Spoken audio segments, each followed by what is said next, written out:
नमस्कार, आप देख रहे हैं न्यूज़ 18 का डिजिटल प्लेटफॉर्म और मैं हूं आपके साथ जागृति खंतवाल। देश में पेट्रोल और डीजल की कीमतों को लेकर एक बार फिर चर्चाएं तेज हो गई हैं। प्रधानमंत्री नरेंद्र मोदी ने देशवासियों से पेट्रोल डीजल का इस्तेमाल संयम से करने और कोविड युग जैसी सावधानी बरतने की अपील की है। प्रधानमंत्री की इस तेल बचाने की सलाह के बाद अब ये सवाल भी उठने लगे हैं कि क्या सरकार पेट्रोल और डीजल के दामों में बढ़ोतरी कर सकती है। देखिए, प्रधानमंत्री की अपील के तुरंत बाद केंद्रीय पेट्रोलियम मंत्री हरदीप सिंह पुरी ने सोशल मीडिया पर एक पोस्ट साझा किया और उन्होंने उस पर स्पष्ट तौर पर कहा कि पीएम मोदी की सलाह को मानना देश के लिए क्यों जरूरी हो गया है। उनका कहना है कि ईंधन की कीमतें ना बढ़ने के फैसले के कारण सरकार और तेल कंपनियों को कितना बड़ा वित्तीय बोझ उठाना पड़ रहा है। मंत्री के अनुसार अंतर्राष्ट्रीय बाजार में कच्चे तेल, गैस और एलपीजी की कीमतें काफी ऊंचाई पर हैं। तेल कंपनियां महंगे दामों पर कच्चा माल खरीद रही हैं, लेकिन आम जनता को महंगाई से राहत देने के लिए वो पेट्रोल, डीजल और गैस को पुरानी या कम कीमतों पर बेच रही हैं और इस स्थिति के कारण सरकारी तेल कंपनियों को भारी नुकसान हो रहा है। अब बताया गया कि तेल कंपनियों को हर दिन लगभग 1 लाख करोड़ रुपए का नुकसान हो रहा है और अगर मौजूदा हालात जारी रहते हैं तो चालू तिमाही में ये कुल घाटा लगभग 1 लाख करोड़ रुपए तक पहुंच सकता है। यह आंकड़ा दर्शाता है कि वैश्विक बाजार में बढ़ती कीमतों का सीधा असर घरेलू ऊर्जा क्षेत्र पर पड़ रहा है। एक अनुमान के मुताबिक इस समय तेल कंपनियां पेट्रोल पर लगभग 18 रुपए प्रति लीटर और डीजल पर लगभग 25 रुपए प्रति लीटर का नुकसान उठा रही हैं।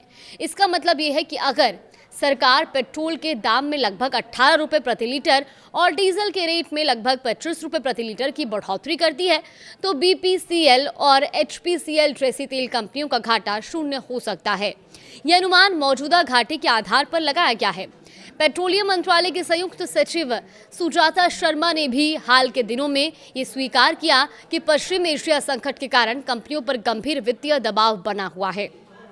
उन्होंने ये भी बताया कि केवल पेट्रोल और डीजल ही नहीं बल्कि एलपीजी और घरेलू उड़ानों में इस्तेमाल होने वाले एविएशन टर्बाइन फ्यूल यानी कि एटीएफ या जेट फ्यूल की बिक्री पर भी कंपनियों को नुकसान हो रहा है। यानी ऊर्जा क्षेत्र के कई प्रमुख ईंधनों पर एक साथ दबाव है और इसी बीच केंद्र सरकार ने मार्च के अंत में पेट्रोल और डीजल पर उत्पाद शुल्क यानी कि एक्साइज ड्यूटी में 10 रुपए प्रति लीटर की कटौती की थी।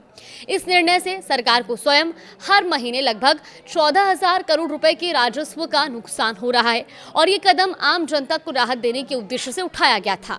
हालांकि अंतर्राष्ट्रीय बाजार में कच्चे तेल की बढ़ती कीमतों का असर अब इतना गहरा है कि ये टैक्स कटौती भी तेल कंपनियों के घाटे को कम करने में पर्याप्त साबित नहीं हो रही है।